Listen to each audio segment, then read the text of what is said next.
Hali gani mtazamaji wa Gift Online TV? Jeshi la polisi mkoa wa Shinyanga linamshikilia Chimagul Majiyangui Samamba mwenye umri wa miaka 54, mkulima na mkazi wa Ugede Songa Mbele, kwa tuhuma za kumuua mke wake kwa sababu ya kuchelewa kurudi nyumbani. Taarifa hiyo ilitolewa na kamanda wa polisi mkoa wa Shinyanga, imesema Oktoba 8, 2025 majira ya saa 12 jioni katika kitongoji cha Ugede, kata ya Salawe, tarafa ya Nindo, wilaya na mkoa wa Shinyanga.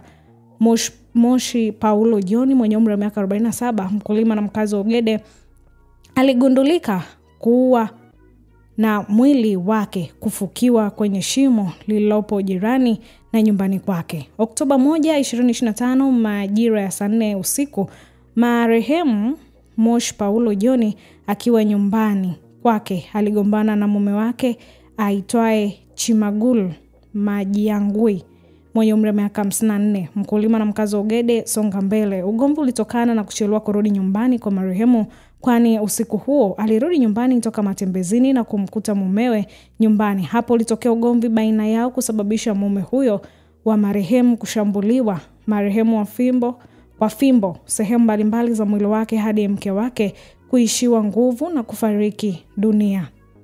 Baada ya mtuhumiwa kubaini kuwa mkewe amefariki dunia, alichukua mwili wa marehemu na kwenda kuutupa nje pembeni mwa nyumba yao kwenye shimo lilokuwa likichimbwa kwa matumizi ya choo, na aliweza kuufukia mwili huo kwa udongo. Kwa kipindi chote tangu Oktoba 2, 2025 asubuhi majirani walianza kupata wasiwasi baada ya kutomuona marehemu kama walivyozoea, na pia ikiwa ni kutokana na tabia mumewe wa marehemu kuanza na mazoea ya kumpiga mara kwa mara, hivyo walianza kufuatilia. Na kwa mashaka hayo, Oktoba 7, 2025 taarifa zilifikishwa kwa mwenyekiti wa kitongoji ambaye alifika nyumbani mwa mtuhumiwa na kumhoji, lakini mtuhumiwa alikana kuhusika na uhalifu wowote dhidi ya mkewe. Ndipo Oktoba 8, 2025 majira ya saa 5 asubuhi mwenyekiti alitoa taarifa kituo kidogo cha polisi Salawe, na baada ya taarifa kupokelewa kwa haraka zaidi, polisi walifika nyumbani kwa mtuhumiwa na kumkamata.